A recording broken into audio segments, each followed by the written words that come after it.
Doctor Rajesh James. Rajesh sir നമ്മുടെ film lovers ഗ്രൂപ്പിലുണ്ട്, നമ്മുടെ തന്നെ ഒരു അംഗമാണ്. അതുകൊണ്ട് കുറച്ച് കാണുന്നില്ല, കാരണം സാറിനെ പറ്റി പറയാൻ കുറേയേറെയുണ്ട്. റീനൗണ്ട് ഡോക്യുമെൻ്ററി ഫിലിം മേക്കറാണ്, ഫിലിം റിസർച്ചറാണ്. ബെസ്റ്റ് എമർജിംഗ് ഫിലിം മേക്കർ എന്നുള്ള റിയാദ് വാഡിയ അവാർഡ് ലഭിച്ചിട്ടുണ്ട് 2017. അതുപോലെ Kashish international queer film festival Mumbai 2017 naked wheels എന്ന ഡോക്യുമെൻ്ററിക്ക് KF Patil unity in diversity award കരസ്ഥമാക്കിയിട്ടുണ്ട്. അതുപോലെ വനിതാ ഫിലിം ഫെസ്റ്റിവൽ ഓഫ് കേരളയിൽ സ്ത്രീ പഠന കേന്ദ്രത്തിൻ്റെ PK റോസി പുരസ്കാരം 2016 സാറിന് ലഭിച്ചിരുന്നു. ഇതുകൂടാതെ വിവിധങ്ങളായ ദേശീയ അന്തർദേശീയ ഫിലിം ഫെസ്റ്റിവലുകളിൽ സാറിൻ്റെ ഡോക്യുമെൻ്ററികൾ നോമിനേറ്റ് ചെയ്യപ്പെട്ടിട്ടുണ്ട്. ഞാൻ ലിസ്റ്റ് മുഴുവൻ വായിക്കുന്നില്ല, കുറേയേറെയുണ്ട്. അതുപോലെ ലേഡി ഇമാം, thunder lightning and rain, naked wheels, zebra lines, ഇതൊക്കെ വളരെ ശ്രദ്ധേയമായ ഡോക്യുമെൻ്ററികളാണ്. നമ്മളിത് തണ്ടർ ലൈറ്റ്നിങ് ആൻഡ് റെയിൻ നമ്മൾ മെട്രോ ഫിലിം സൊസൈറ്റി നേരത്തെ 2 തവണ പ്രദർശിപ്പിച്ചിരുന്നു, ഒരു തവണ ഓൺലൈനിലും പ്രദർശിപ്പിച്ചിരുന്നു. ഇതുകൂടാതെ ഫിലിം റിസർച്ച് എന്നുള്ള നിലയ്ക്കും സാറിൻ്റെ ശ്രദ്ധേയമായ സംഭാവനകളുണ്ട്. ദേശീയവും അന്തർദേശീയമായിട്ടുള്ള USA, തുടങ്ങിയ John Hopkins university of London തുടങ്ങിയ ഫിലിം പ്രസിദ്ധീകരണങ്ങളിൽ സാറിൻ്റെ ലേഖനങ്ങൾ തുടർച്ചയായിട്ട് വരുന്നുണ്ട്. പുതിയൊരു ഡോക്യുമെൻ്ററി സ്ലേവ്സ് ഓഫ് എംപയർ എന്ന പുതിയ ഡോക്യുമെൻ്ററി കൂടി അദ്ദേഹം നിർമ്മിച്ചിട്ടുണ്ട്, സംവിധാനം ചെയ്തിട്ടുണ്ട്. പല വിദേശ രാജ്യങ്ങളിലും സഞ്ചരിച്ചിട്ടുണ്ട്. ഒരു പുസ്തകം ബ്ലൂംസ്ബറി USA ഇന്ത്യ റീടോൾഡ് ഡയലോഗ്സ് വിത്ത് ഇൻഡിപെൻഡൻറ്റ് ഡോക്യുമെൻ്ററി ഫിലിം മേക്കേഴ്സ് എന്ന പുസ്തകത്തിൻ്റെ രചയിതാവ് കൂടിയാണ്. അപ്പോൾ നിസ്സാര പുള്ളിയല്ല, നമ്മുടെ ഫിലിം ലവേഴ്സ് ഗ്രൂപ്പിലുണ്ടെങ്കിലും നിസ്സാരമായി കാണേണ്ട ഒരു വ്യക്തിയല്ല. സാറിനെ വളരെ സ്നേഹത്തോടു കൂടിയിട്ട് ഈ പരിപാടിയിലേക്ക് സ്വാഗതം ചെയ്യുന്നു. വേദിയിലും സദസ്സിലുമുള്ള പ്രിയപ്പെട്ടവരെ, ഞാൻ അധികം സംസാരിക്കുന്നില്ല. എനിക്ക് തോന്നുന്നു നമുക്ക് 7 മണിയൊക്കെ ആയിട്ടുണ്ട്. അപ്പോൾ അതുകൊണ്ട് ഇങ്ങനെ ഒരു പ്രോഗ്രാം അറേഞ്ച് ചെയ്തിട്ടുള്ള മെട്രോ ഫിലിം സൊസൈറ്റിയോട് ഞാൻ നന്ദി പറയുകയാണ്. വളരെ പ്രധാനപ്പെട്ട ചില സിനിമാ സംബന്ധിയായിട്ടുള്ള കാര്യങ്ങളാണ് ഈ മെട്രോ ഫിലിം സൊസൈറ്റി ചെയ്തുകൊണ്ടിരിക്കുന്നത്. അപ്പം നമ്മളൊക്കെ അതിൻ്റെ ഭാഗമാണ്. അപ്പം ആദ്യമേ വെൽക്കം പറയുന്ന സമയത്ത് മാഡം സൂചിപ്പിക്കുകയുണ്ടായി, ഫിലിം ലവേഴ്സ് എന്ന് പറഞ്ഞ ഗ്രൂപ്പിലെ നമ്മളൊക്കെ അംഗങ്ങളാണ്. മെട്രോ ഫിലിം സൊസൈറ്റിയിലെ അംഗങ്ങൾ അത്ര മോശക്കാരല്ല എന്നുള്ളതാണ് എനിക്ക് തോന്നിയൊരു കാര്യം. നമുക്കത് അഭിമാനിക്കാം എല്ലാവർക്കും. കാരണം ഇപ്പം മിഥുനെ പോലുള്ള ആൾ ഈ സൊസൈറ്റിയുടെ ഭാഗമാണ്. അപ്പം മിഥുൻ്റെ സിനിമകൾ വലിയ ഫെസ്റ്റിവലുകളിലാണ് ശ്രദ്ധിക്കപ്പെടുന്നത്. അപ്പോൾ അത് എനിക്ക് തോന്നുന്നു അതൊരു പ്രത്യേകിച്ച് ഈ കൊച്ചിയുടെ കോണ്ടെക്സ്റ്റിൽ മെട്രോ ഫിലിം സൊസൈറ്റി ചെയ്യുന്ന പ്രവർത്തനങ്ങൾ അതിൻ്റെ കറക്റ്റ് ലക്ഷ്യസ്ഥാനത്തേക്ക് എത്തുന്നുണ്ട് എന്നുള്ളതാണ്. സിനിമ സൊസൈറ്റിയുടെ ഭാഗമായിട്ടോ അല്ലാതെയൊക്കെയോ ഇവിടെ നിർമ്മിക്കപ്പെടുന്നു, ആളുകൾ കാണുന്നു, നിരന്തരം ചർച്ചകൾ വെക്കുന്നു. അതൊക്കെ വലിയ സന്തോഷം ഉണ്ടാകുന്ന കാര്യമാണ്. അപ്പം ഇതിൻ്റെ ഓർഗനൈസേഴ്സിനും എല്ലാവർക്കും ഞാൻ നന്ദി പറയുകയാണ്. പ്രത്യേകിച്ച് ജോർജ് ചേട്ടൻ, പുള്ളിയുടെ ആ ഒരു എല്ലാ ഫെസ്റ്റിവലുകളിലും കാണാം ഈ ഒരു ഹാർഡ് വർക്ക് ഭയങ്കര, നമുക്കത് എത്ര നന്ദി പറഞ്ഞാലും മതിയാവില്ല. കാരണം ഫിലിം സൊസൈറ്റി പ്രസ്ഥാനങ്ങളെക്കുറിച്ച് ഒരു പക്ഷേ അത് വലിയൊരു സെമിനാർ സംഘടിപ്പിക്കേണ്ട ഒരു വിഷയമാണ്. ചെറിയാൻ സാറുടെ ഒരു വളരെ സിഗ്നിഫിക്കൻ്റ് ആയിട്ടുള്ള ഒരു പുസ്തകമുണ്ട്. ഒപ്പം തന്നെ അദ്ദേഹത്തിന് ഇന്നൊരു പുസ്തകം അറ്റ്ലാന്റിക് പബ്ലിഷ് ചെയ്തിട്ടുണ്ട്. അപ്പോൾ അതിനെക്കുറിച്ച് വിദേശ സർവകലാശാലകളിലൊക്കെ വലിയ ദീർഘമായിട്ടുള്ള പഠനങ്ങൾ നടക്കുന്നുണ്ട്. എങ്ങനെയാണ് പ്രത്യേകിച്ച് ഇന്ത്യൻ കോണ്ടെക്സ്റ്റിൽ ഈ പറഞ്ഞ ഫിലിം സൊസൈറ്റി പ്രസ്ഥാനങ്ങൾ എങ്ങനെയാണ് ഒരു പുതിയ സിനിമാ കൾച്ചറിന് രൂപം കൊടുത്തുന്നു എന്നതിനെക്കുറിച്ച്. അപ്പം നമ്മളുടെ ഈ വിഷയത്തിലേക്ക് വരികയാണെങ്കിൽ, ഞാൻ ഈ സിനിമ ചെയ്യാനുള്ള കാരണം യഥാർത്ഥത്തിൽ സെലീന ചേച്ചിയാണ്. ചേച്ചിയെ വളരെ യാദൃശ്ചികമായിട്ട് ഞാൻ കണ്ടുമുട്ടിയതാണ്. അങ്ങനെയാണ് ഈ സിനിമ ഒരു കോൺസെപ്റ്റിലേക്ക് വരികയും സെലീന ചേച്ചിയെ എൻ്റെ ഒരു യാത്രയുടെ ഭാഗമായിട്ട് ഞാൻ കാക്കനാട് ഒരു ശ്മശാനം കാണുകയും അവിടേക്ക് എത്തിപ്പെടുകയും അവിടെ ശ്മശാനത്തിൽ വർക്ക് ചെയ്യുന്ന സെലീന ചേച്ചിയെ കാണുകയും എനിക്ക് ആ ഒരു സ്പേസിലേക്ക് കയറി ചെല്ലാൻ ഒരു ഭയമുണ്ടായിരുന്നു. അത്ര എല്ലാവർക്കും സുഖകരമായിട്ട് പോകാൻ പറ്റുന്ന ഒരു സ്ഥലമല്ലല്ലോ ശ്മശാനം. അങ്ങനെ അവിടെ വർക്ക് ചെയ്യുന്ന ഒരു സ്ത്രീയെ കണ്ട് ഞാൻ ചേച്ചിയോട് ചോദിക്കുകയാണ്, ചേച്ചി ഇവിടെ ജോലി ചെയ്യാനായിട്ട് ചേച്ചിക്ക് പേടിയില്ലേ? അപ്പോൾ ചേച്ചി എന്നെ ആദ്യമേ ഒന്ന് അവഗണിച്ചുകൊണ്ട് ഒന്ന് പുച്ഛിച്ചുകൊണ്ടൊന്ന് ചിരിച്ചു. അതിനുശേഷം ചേച്ചി എന്നോട് പറഞ്ഞു, എനിക്ക് അങ്ങനെ പേടിയൊന്നുമില്ല, ഈ രണ്ട് കാലിൽ നടക്കുന്ന മനുഷ്യരെയാണ് എനിക്ക് പേടി, മരിച്ചവരെ എനിക്ക് പേടിയില്ല. അപ്പോൾ ആ ഒറ്റ ഡയലോഗാണ് ഈ സിനിമയുടെ ഒരു തുടക്കം. അപ്പോൾ ആ ഒറ്റ ഡയലോഗിൽ എനിക്ക് തോന്നി ഇതിലൊരു വലിയ സിനിമയുണ്ട് എന്നുള്ളതാണ്. അപ്പോൾ ആ ഒറ്റ ഡയലോഗിൽ പിടിച്ചുകൊണ്ടാണ് ഞാൻ ഈ സിനിമ ചെയ്യാനായിട്ട് ശ്രമിക്കുന്നത്. അതിനുശേഷം സ്വാഭാവികമായിട്ടും ഞങ്ങളുടെ കോളേജ്, ഞാൻ തേവര കോളേജിൽ വർക്ക് ചെയ്യുന്ന ഒരു അധ്യാപകനാണ്. അപ്പം പ്രകാശ് സാർ ഇവിടെ ഇരിപ്പുണ്ട്. തേവരയെക്കുറിച്ചൊക്കെ ഞാൻ കൂടുതലായിട്ട് പഠിക്കുന്നത് അദ്ദേഹത്തിൻ്റെ ഈ സ്ഥലനാമങ്ങളെക്കുറിച്ചുള്ള പഠനങ്ങളാണ്. വളരെ സിഗ്നിഫിക്കൻ്റ് ആയിട്ടുള്ള അറിവുകളാണ് അതെനിക്ക് നൽകിയത്. അപ്പം അങ്ങനെ നിൽക്കുന്ന സമയത്ത് കുറേ പുരുഷന്മാരുടെ ഇടയ്ക്ക് ഒരു സ്ത്രീ ഫുട്ബോൾ കളിക്കുന്നത് അതെനിക്ക് വളരെ കൗതുകമുള്ളൊരു കാഴ്ചയായിരുന്നു ആ കാലഘട്ടത്തിൽ. അത് ഒരു ദിവസം വരെ നിരന്തരം രാവിലെയും വൈകുന്നേരം പുരുഷന്മാരുടെ ഇടയ്ക്ക് ഫുട്ബോൾ കളിക്കുന്ന ഒരു സ്ത്രീ കണ്ടു. അങ്ങനെയാണ് ഞാൻ ഇതാരാണെന്ന് അന്വേഷിക്കുകയും സീന ചേച്ചിയിലേക്ക് എത്തിച്ചേരുകയും ചെയ്യുന്നത്. അപ്പോൾ സീന ചേച്ചിക്ക് ഒരു സ്പെഷ്യൽ കൺഗ്രാജുലേഷൻസ് ഞാൻ പറയണം. കാരണം സീന ചേച്ചി ജസ്റ്റ് 2-3 മാസങ്ങൾക്ക് മുമ്പ് ഇന്ത്യൻ ബ്ലൈൻഡ് ടീമിൻ്റെ കോച്ചാണ്. അപ്പോൾ അതൊരു എനിക്ക് തോന്നുന്നു പ്രത്യേകിച്ച് ഒരു കൊച്ചിയിലൊരു കോണ്ടെക്സ്റ്റിൽ ഇപ്പോഴും എന്താണ് പറയുക, ഒരു വലിയ സർവീസ് ചെയ്യുന്ന ഒരാളും കൂടിയാണ്. തൻ്റെ ആഗ്രഹങ്ങൾക്ക് വേണ്ടിയിട്ട് ഫൈറ്റ് ചെയ്യുന്ന ഒരാളാണ്. സിനിമ ചെയ്യുന്ന സമയത്ത് അന്ന് എനിക്ക് തോന്നുന്നത് ഇന്ത്യൻ പ്ലെയർ മാത്രമായിരുന്നു. ഇന്നിപ്പം ലോകം അറിയപ്പെടുന്ന ഒരു കോച്ചും കൂടെയാണ്. അപ്പോൾ നമുക്ക് വളരെ സന്തോഷമുള്ള ഒരു കാര്യമാണ് അതൊക്കെ. അത് തീർച്ചയായിട്ടും ചേച്ചിക്ക് ഇനിയും ചേച്ചിയുടെ യാത്രകൾ സധൈര്യം മുന്നോട്ട് പോകാനായിട്ട് കഴിയട്ടെ എന്ന് പ്രാർത്ഥിക്കുന്നു. ഈ സെമിനാറുമായിട്ട് ബന്ധപ്പെട്ടിട്ടുള്ള വിഷയങ്ങൾ എനിക്ക് തോന്നുന്നൊരു വലിയ അക്കാദമികമായ വിഷയമാണ്. ആ വിഷയങ്ങളിലേക്ക് ഞാൻ കടക്കാനായിട്ട് ആഗ്രഹിക്കുന്നില്ല. ഒരു പക്ഷേ മിനി മാഡമൊക്കെ അത് വളരെ കൃത്യമായിട്ട് പ്ലേസ് ചെയ്തിട്ടുണ്ട്. അപ്പോൾ അതുകൊണ്ട് പക്ഷേ എനിക്ക് തോന്നിയൊരു കാര്യം ഇതാണ്, ഈ ലോറ മെൽവിയെ പോലുള്ള ഫെമിനിസ്റ്റ് തിയറിസ്റ്റുകൾ മുന്നോട്ട് വെച്ചിട്ടുള്ള ആശയങ്ങളും അതിനുശേഷം വന്നിട്ടുള്ള അതിനോടുള്ള കൗണ്ടർ റീഡിങ്സ് നിരവധി വന്നിട്ടുണ്ട്. അപ്പം ഈ ക്ലെയർ ജോൺസനെ പോലുള്ള ആളുകൾ പറയാറുള്ള ഒരു കാര്യം ഇതാണ്, സിനിമ പ്രത്യേകിച്ച് ഫെമിനിസ്റ്റ് സിനിമകളെക്കുറിച്ച് അല്ലെങ്കിൽ വിമൻ സിനിമ കൗണ്ടർ സിനിമ എന്നൊക്കെ പറയുമ്പോൾ എങ്ങനെയാണ് സിനിമകൾ ഒരു മെയിൻ സ്ട്രീമിലേക്ക് പ്ലേസ് ചെയ്യപ്പെടേണ്ട ആവശ്യകതയെക്കുറിച്ചാണ് അവരുടെ എഴുത്തിൽ മുഴുവൻ. അപ്പം അതിനുശേഷം വന്നിട്ടുള്ള പഠനങ്ങളൊക്കെ തെരേസ ലോറത്തെ പോലുള്ള ആളുകൾ പറയുന്ന ഒരു പ്രധാനപ്പെട്ട ഒരു കാര്യം ഇതാണ്, നിങ്ങൾ പ്രത്യേകിച്ച് ഫെമിനിസ്റ്റ് സിനിമയെക്കുറിച്ച് ഫെമിനിസ്റ്റ് അല്ലെങ്കിൽ ഈസ്തറ്റിക് ആൻഡ് ഫെമിനിസ്റ്റ് തിയറി എന്ന് പറഞ്ഞാൽ അവരുടെ എസ്സേയിൽ അവർ പറയുന്ന ഒരു കാര്യമുണ്ട്. എങ്ങനെയാണ് ഒരു ഫെമിനിസ്റ്റ് എസ്തറ്റിക്സിനെ നിങ്ങൾ ഡിഫൈൻ ചെയ്യുന്നത്? അതായത് ഒരു കാണിയെ സ്ത്രീയായിട്ട്, ഒരു സ്പെക്ടേറ്ററിനെ സ്ത്രീയായിട്ട് എൻഗേജ് ചെയ്യുന്ന സിനിമകൾ എത്രമാത്രമുണ്ട് എന്ന് നോക്കിയിട്ടാണ്. അപ്പോൾ അവർ പറഞ്ഞൊരു കാര്യം ഇതാണ്, കാണി എന്ന് പറഞ്ഞാൽ അത് സ്ത്രീ എന്ന് പറഞ്ഞാലും അതിൽ നമ്മൾ കൊണ്ടുവരേണ്ട ഒരു ആസ്പെക്റ്റ് ഇൻ്റർസെക്ഷനാലിറ്റിയാണ്. അതായത് സ്ത്രീ എന്ന് പറയുന്ന ഒരു നെയിം എന്ന് പറയുന്നത് നമുക്കൊരു ഹൊമോജിനസ് കാറ്റഗറി അല്ല, അത് വളരെ ഡൈവേഴ്സാണ്. ആ ഡൈവേഴ്സിറ്റിയെ അത് ക്ലാസ്, കാസ്റ്റ്, റേസ് ഇങ്ങനെയുള്ള പല വിഷയങ്ങൾ കൊണ്ടുവരേണ്ടതുണ്ട്. നിങ്ങൾ സ്ത്രീ എന്ന വിഷയത്തെ അങ്ങനെ സാമാന്യവൽക്കരിച്ച് കാണാൻ പറ്റില്ല എന്നുള്ളതാണ് അവർ മുന്നോട്ട് വെക്കുന്ന ഒരു കാര്യം. യഥാർത്ഥത്തിൽ ഈ സിനിമയിലും അത്തരത്തിലുള്ളൊരു ശ്രമം ഞാൻ നടത്തിയിട്ടുണ്ട്. ഇതിൽ വരുന്ന ജീവിക്കുന്ന കഥാപാത്രങ്ങളൊക്കെ ഒരു പ്രത്യേക എന്താണ് പറയുക, നമ്മളുടെ ഒരു മെയിൻ സ്ട്രീമിൽ പെടുന്ന സ്ത്രീകളല്ല, അവരുടെ ജോലി കൊണ്ടും അവരുടെ പ്രൊഫഷൻ കൊണ്ടുമൊക്കെ. പക്ഷേ അവർ ജീവിക്കുന്ന ജീവിത രീതി എന്താണ് പറയുക, അത് നമുക്കതിനെ വാക്കുകൾ കൊണ്ട് വിവരിക്കാൻ പറ്റാത്തത്രം പൊളിറ്റിക്കലായിട്ടുള്ള ഒരു ലൈഫാണ് അവർ നയിക്കുന്നത്. അപ്പോൾ അതുകൊണ്ട് തന്നെ ഇൻ്റർസെക്ഷണൽ ഫെമിനൈൻ എന്നുള്ളൊരു ആസ്പെക്റ്റിൽ തന്നെയാണ് വർക്ക് ചെയ്തത്.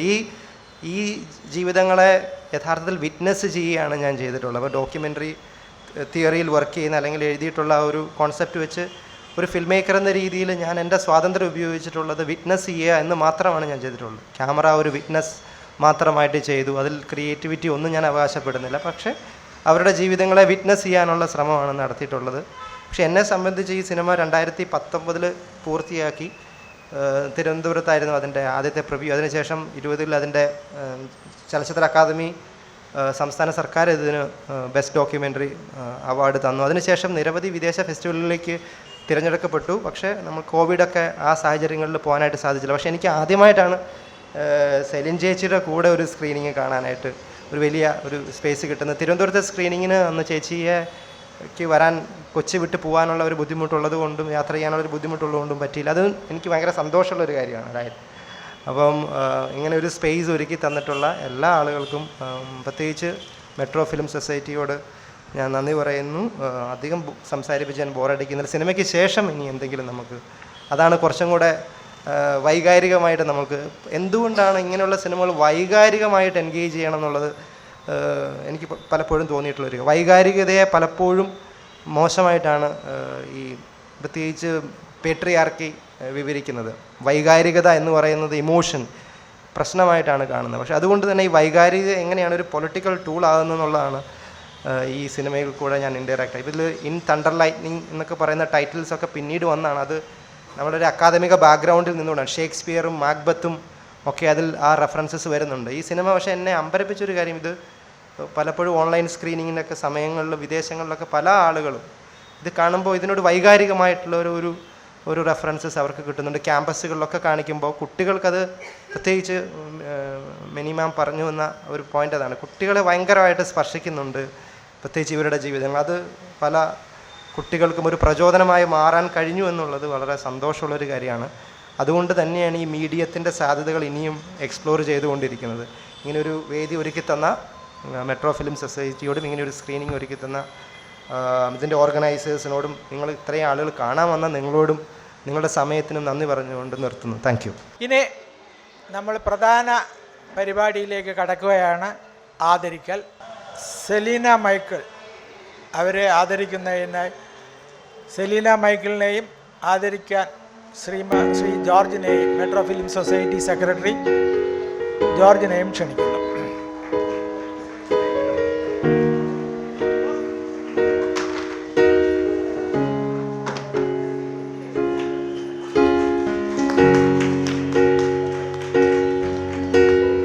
അടുത്തത് സീന സി വി ആദരിക്കുന്നത് metro film society vice president Shrimati Rajeshwari.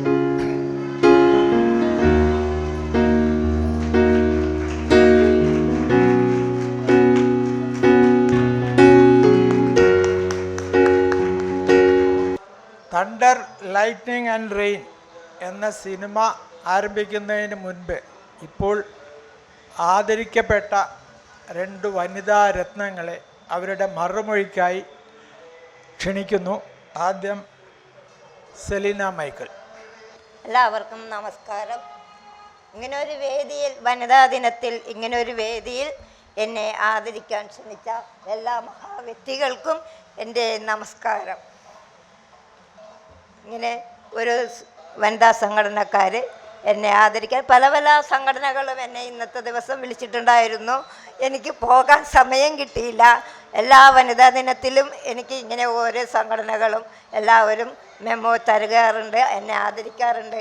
എനിക്കതിൽ ഏറ്റവും സന്തോഷകരമായ ഒരു കാര്യമാണ് ഞാൻ ചെയ്യുന്ന ജോലി ഇങ്ങനെ ആയതുകൊണ്ട് എന്നെ ആരും ഗവനിക്കില്ല എന്നായിരുന്നു എൻ്റെ ആദ്യത്തെ ഒരു നിഗമനം. അപ്പോൾ ഇങ്ങനെ ഒരു വേദിയിലോട്ട് ഞാൻ വരുമ്പോൾ എനിക്ക് പലപ്പോഴും പലരുടെ മുഖത്ത് നോക്കാനായിട്ട് വിമിഷ്ടം തോന്നാറുണ്ട്. എന്നെ കാണുന്നത് ബോഡി കത്തിക്കുന്ന ഒരു സ്ത്രീ അല്ലെങ്കിൽ ശവം കത്തിക്കുന്ന ഒരാളായിട്ടാണ് ഞാൻ കരുതുന്നതെന്നാണ് വിചാരിക്കാറ്. പക്ഷേ എന്നെ പല സംഘടനകളും പല വ്യക്തികളും എന്നെ ആദരിക്കുകയും വീട്ടിൽ വന്ന് എന്നെ അനുമോദിക്കുകയും ചെയ്യാറുണ്ട്. അങ്ങനെ ഒരവസരത്തിൽ എനിക്ക് ഈ ജോലി ചെയ്യുന്നതിൽ ഭയങ്കര വലിയ ഒരു ബഹുമാനം തോന്നാറുണ്ട്. എല്ലാവരും എന്നെ ആദരിച്ചതിലും എല്ലാത്തിലും എനിക്ക് വലിയ നന്ദി. നമസ്കാരം. സീന പ്ലീസ്. ബഹുമാനപ്പെട്ട അധ്യക്ഷൻ, വേദിയിലെ മഹത് വ്യക്തികളെ, നല്ലവരായ നാട്ടുകാരെ, മെട്രോ ഫിലിം സിറ്റി ഭാരവാഹികൾ, എന്നെ ഇതിലേക്ക് തിരഞ്ഞെടുത്തതിന് ഒരുപാട് നന്ദിയുണ്ട്, സ്നേഹമുണ്ട്, ആദരവുണ്ട്. എനിക്ക് ഈ ആദരവ് ഏറ്റുവാങ്ങാൻ ഇവിടെ ഒരു വേദിയിൽ എത്തുവാനും കഴിഞ്ഞത് സാറിൻ്റെ എൻ്റെ ഒരു പ്രവൃത്തിയെ കണ്ട്, അല്ലെങ്കിൽ സാറിനതൊരു ഫിലിമാക്കി മാറ്റാൻ തോന്നിയ ആ നിമിഷമാണ് എന്നെ ഇവിടെ നിർത്താൻ വഴിയൊരുക്കിയത്. അതിന് സാറിനോട് നന്ദി പറയുന്നു. നന്ദി, നമസ്കാരം. ഗംഭീരമായ ഒരു ഡോക്യുമെൻ്ററി ഇവിടെ അവതരണമാണ് ഇവിടെ കഴിഞ്ഞത്. സത്യത്തിൽ ഞാൻ ഇത് കണ്ടില്ലായിരുന്നെങ്കിൽ വലിയ നഷ്ടമായി പോയേനെ. കാരണം ജ്വാലാമുഖി എന്ന് പറയുന്ന സിനിമ കഴിഞ്ഞിട്ട് ഞാൻ അതിനെക്കുറിച്ച് എഴുതിയപ്പോൾ ഞാനതിൽ ആ ഒരു ലേഖനത്തിൽ ഇങ്ങനെ കുറിച്ചിരുന്നു. അതായത് പ്രകാരം ഒരു ശ്മശാന സൂക്ഷിപ്പുകാരിയുടെ കഥ സിനിമ സ്ക്രീനിലേക്ക് വരുന്നത് ആദ്യമായിട്ടാണ് എന്നുള്ള രീതിയിൽ. അതിന് രാജേഷ് സാർ അതിനൊരു കമൻ്റ് ഇട്ടിരുന്നു. ഒരിക്കലുമല്ല, അതിന് മുൻപേ തന്നെ ഞാൻ ഇത്തരം ഒരു ചിത്രം ചെയ്തിരുന്നു. ഞാൻ കണ്ടിരുന്നില്ല, എനിക്കറിയില്ലായിരുന്നു അതിനെപ്പറ്റി. അപ്പം അതറിയാതെ സംഭവിച്ചു പോയതാണ്. ഒരുപക്ഷെ സിനിമയെക്കാളേറെ വളരെ മനോഹരമായിട്ട് ഒരു സിനിമ എന്നുള്ള രീതിയിലും മഹത്തായത്, പ്രത്യേകിച്ച് സുരഭി ലക്ഷ്മിയുടെ ഒരു അഭിനയം ആ രീതിയിൽ മഹത്തായ ഒരു അവതരണമായിരുന്നു. പക്ഷെ അതിനേക്കാളേറെ വളരെ എനിക്ക് തോന്നുന്നു ഇതിൻ്റെ സിനിമറ്റോഗ്രാഫിയൊക്കെ ആരാ ചെയ്ത്? ജിബിൻ. എഡിറ്റിങ്ങോ? അതെ, എഡിറ്റിങ്ങും അത് എനിക്ക് എഡിറ്റിങ്ങിലും സിനിമാറ്റോഗ്രാഫി ഇത് രണ്ടിലും വളരെ മികച്ച ക്വാളിറ്റി. കാരണം ഈ അടുത്ത കാലത്ത് കണ്ടിട്ടുള്ള പല സിനിമകളെ വെച്ചിട്ടും വളരെ ഏത് വർഷം 2017 ചെയ്തതാണ്. പക്ഷെ 17 ആ ഒരു സാങ്കേതിക വിദ്യ വെച്ചിട്ട് വളരെ മനോഹരമായിട്ടുണ്ട് എന്നാണ് എനിക്ക് തോന്നുന്നത്. പിന്നെ അത് മാത്രമല്ല, ഇതിലെ ആ ഒരു തീമിലേക്ക് നമ്മളെ കൊണ്ടുപോകുന്നത് വളരെ മനോഹരമായിട്ടാണ്. ലൈറ്റ്നിങ്, റെയിൻ, തണ്ടർ ഈ ഒരു വിഷയത്തിലേക്ക് അത് 3 പേരും ആ ഒരു 3 മേഖലയിൽ അതുമായി ബന്ധപ്പെടുത്തി നമുക്ക് പറയാമെന്നുള്ളത്, പ്രത്യേകിച്ചും അവരുടെ ജീവിതം. ഈ സെലീന ചേച്ചിയൊക്കെ ഇവിടെ ഇരിക്കുന്ന പോലെയല്ല, അവരുടെ ആ ഒരു പ്രൊഫഷണൽ അവർ എത്രത്തോളം ആത്മവിശ്വാസത്തോടു കൂടിയാണ് ഇടപെടുന്നത് എന്നുള്ളത് ആ ഒരു ഡോക്യുമെൻ്ററി കണ്ടപ്പോൾ മനസ്സിലായി. പിന്നെ എനിക്ക് മനസ്സിൽ വല്ലാതെ വ്യസനം തോന്നിയ ഒരുപക്ഷെ വനിതാ ദിനത്തിൻ്റെ അന്ന് ഈ ഒരു ഡോക്യുമെൻ്ററി കാണുമ്പോൾ ഒരേപോലെ സന്തോഷവും അതിലേറെ വളരെയേറെ സങ്കടവും തോന്നിപ്പോയി. കാരണം ചേച്ചി പറയുന്നൊരു ഡയലോഗുണ്ട്, ഇതൊക്കെ എത്ര നിസ്സാരമായ ജോലിയാണ്. എനിക്ക് ഏറ്റവും 2 കാലിൽ നടക്കുന്ന മനുഷ്യന്മാരെയാണ് ഭയം. എനിക്ക് എൻ്റെ ഭർത്താവിനെയാണ് ഏറ്റവും കൂടുതൽ ഭയമെന്നും. ഞാനിപ്പോൾ ഒരു 10,000 ചില്ലാനം ശവശരീരങ്ങൾ ദഹിപ്പിച്ചിട്ടുണ്ട്. പേടിക്കാനൊന്നും നിൽക്കണ 2 കാലിൽ നടക്കണ മനുഷ്യനെ പേടിച്ചാൽ മതി, വേറെ ആരും പേടിക്കേണ്ട കാര്യമൊന്നുമില്ല. ഒരുപക്ഷെ നമ്മുടെ ഈ ലോകം ഇത്രയേറെ മോശമായതിന് കാരണം ഇങ്ങനെയുള്ള വൃത്തികെട്ടത് എന്ന് തന്നെ പറയേണ്ടി വരും. വൃത്തികെട്ട കുടുംബ ജീവിതങ്ങളാണ് എന്നുള്ളതാണ്. സ്ത്രീകളെ സംരക്ഷിക്കുക എന്നുള്ള പേരിൽ നമ്മൾ ഒരു പെൺകുട്ടി ജനിച്ചു വീണ് കഴിഞ്ഞാൽ അന്ന് മുതൽ നമ്മൾ പറയും ഇവളെ ഇനി ഒരു വീട്ടിലേക്ക് കെട്ടിച്ചു വിടാനുള്ളതാണ്. ആ രീതിയിൽ നമ്മൾ വളർത്തിയെടുക്കുകയും അവസാനം കല്യാണം വലിയ ആർഭാടമായി നടത്തുന്നു, ചിലർ അല്ലാതെ കടം മേടിച്ചൊക്കെ നടത്തുന്നു. അവസാനം നമ്മൾ കേൾക്കുന്നത് സ്ത്രീധന പീഡനം, ഗാർഹിക പീഡനം, അങ്ങനെ മരണം. ഈ രീതിയിലേക്ക് ഇപ്പോൾ ഈ ചേച്ചി ജീവനോടുകൂടി ഇരിക്കുന്നത് നമ്മുടെ ഭാഗ്യമെന്നേ എനിക്ക് പറയാനുള്ളൂ. കാരണം അത്രയേറെ പീഡനങ്ങൾ അനുഭവിച്ച ഒരു വനിതയാണ്. അപ്പം തീർച്ചയായിട്ടും ഒരു മികച്ച ഡോക്യുമെൻ്റ് അതിൻ്റെ പ്രസൻറ്റേഷൻ കൊണ്ടും അതിൽ അഭിനയമല്ല അതിലെ ആ ജീവിതങ്ങൾ എന്ന് പറയുന്നത് തീർച്ചയായിട്ടും ഈ വനിതാ ദിനത്തിൽ നമ്മൾ 2 കൈയും കൂപ്പി നമിക്കേണ്ട വ്യക്തിത്വങ്ങളാണ് 2 പേരും. എനിക്ക് വളരെ ആദരവോടുകൂടി ഈ ഒരു ജീവിതങ്ങളെ അടയാളപ്പെടുത്തിയ രാജേഷ് സാറിനെയും ഞാൻ വളരെ ആദരവോടുകൂടി ഇവിടെ പറയുന്നു, അദ്ദേഹത്തിൻ്റെ നാമവും കൂടി പറയുന്നു. തീർച്ചയായിട്ടും ഇത് കാണാൻ അവസരം കിട്ടിയാൽ എനിക്ക് വലിയ സന്തോഷമുണ്ട്. ഇനി ഓരോരുത്തർക്കും നിങ്ങളുടെ അഭിനന്ദനങ്ങൾ, ഇത് കണ്ട ഒരാളും തന്നെ ഈ ഒരു ഡോക്യുമെൻ്ററി മറക്കില്ല. ഓരോരുത്തരും നിങ്ങളുടെ അഭിനന്ദനങ്ങൾ അറിയിക്കണമെന്ന് ആവശ്യപ്പെടുന്നു. ശരിക്കും പറഞ്ഞ വാക്കുകൾ തന്നെ ഇല്ല. അത്രയും വളരെ ഹൃദയത്തിൽ തട്ടിയാണ് ക്രിയേറ്റർ ഈ ജീവിതങ്ങളെ സമീപിച്ചിട്ടുള്ളത്. അതുമാത്രമല്ല, പലപ്പോഴും നമ്മൾ പല ഡോക്യുമെൻ്ററികളും കാണുമ്പോൾ നമുക്ക് അത് പലപ്പോഴും നമുക്കൊരു എൻഗേജിങ് അല്ലാതെ നമുക്ക് കുറച്ചൊരു ഡ്രൈനെസ്സും ഒക്കെ തോന്നും. അതാണ് അതിൻ്റെ ഒരു ലാംഗ്വേജ് എന്ന് ചില ആൾക്കാരെങ്കിലും പറയാതെ പറയുന്നുണ്ട്. പക്ഷെ അതിനെയൊക്കെ ബ്രേക്ക് ചെയ്ത് എല്ലാ വളരെ ബുദ്ധിമുട്ടുള്ള ഇടങ്ങളിൽ പോലും ആ ഒരു സൗന്ദര്യത്തെ കൊണ്ടുവരുന്ന ആ ക്യാമറയും ആ ഒരു രീതിയും, അല്ലെങ്കിൽ എനിക്ക് തോന്നുന്നു ആ വ്യക്തികളുടെ തന്നെ പ്രസാദാത്മകതയാണ്. അവരുടെ ആ ഒരു ജീവിതത്തെ നേരിടാനുള്ള അവരുടെ ധൈര്യം, എത്രയും ബുദ്ധിമുട്ടുകളിലൂടെ കടന്നു പോകുമ്പോഴും അമ്മിണി ആയാലും അവർ ആ പാടുന്നത്, ആ താമര പൂക്കളുടെ ആ ഒരു അതൊക്കെ അത്രയും സിംബോളിക്കായിട്ട് തന്നെയാണ് കാണിച്ചിരിക്കുന്നത് ക്രിയേറ്റർ. അതായത് ആ പെയിനിൽ കൂടി അവർ തുഴയുകയാണ്. ആ തുഴച്ചിലിന് എന്തൊരു സൗന്ദര്യമാണ്. ആ ഒരു ലൈഫ്സ് കണ്ടെത്തിയ ആളുകളിൽ എത്തിച്ച ക്രിയേറ്റർ തീർച്ചയായിട്ടും സിനിമാറ്റോഗ്രാഫി ആയാലും മ്യൂസിക് ആയാലും എല്ലാം തീർച്ചയായിട്ടും അഭിനന്ദനം അർഹിക്കുന്നു. ഇത് കാണാൻ അവസരം ഒരുക്കിയ മെട്രോ ഫിലിം സൊസൈറ്റിക്ക് താങ്ക് യു. ആൻഡ് 3 പേരും ഈ പറഞ്ഞ പോലെ അത്രയും നൊന്തു. ഈ നമ്മൾ ആ ജീവിതങ്ങൾ എന്ന് പറയുന്നത് നേരത്തെ ഞാൻ പറഞ്ഞതുപോലെ പലപ്പോഴും ജീവിതം നമ്മളെ ഈ ഒറ്റുകൊടുക്കുകയാണ് നമ്മുടെ അനുഭവങ്ങൾ കൊണ്ട് നമ്മൾ. പക്ഷെ ആ അനുഭവങ്ങളുടെ മുന്നിലൊന്നും വീഴുന്നില്ല എന്നുള്ളതിനോട് സത്യം പറഞ്ഞ് ഭയങ്കര നമസ്കരിക്കുന്നു. എല്ലാവർക്കും ഇതൊരു പ്രതീക്ഷ തന്നെയാണ്. അവനവൻ്റെ പ്രൊഫഷനിൽ നമുക്ക് എന്ത് നമ്മുടെ പരിമിതികളുണ്ടെങ്കിലും അതിനെയൊക്കെ നമുക്ക് തരണം ചെയ്യാൻ പറ്റും എന്ന് ഒരു തന്നെയാണ് കാഴ്ചവെക്കുന്നത്. രാജേഷ് സാറിന് അഭിനന്ദനം.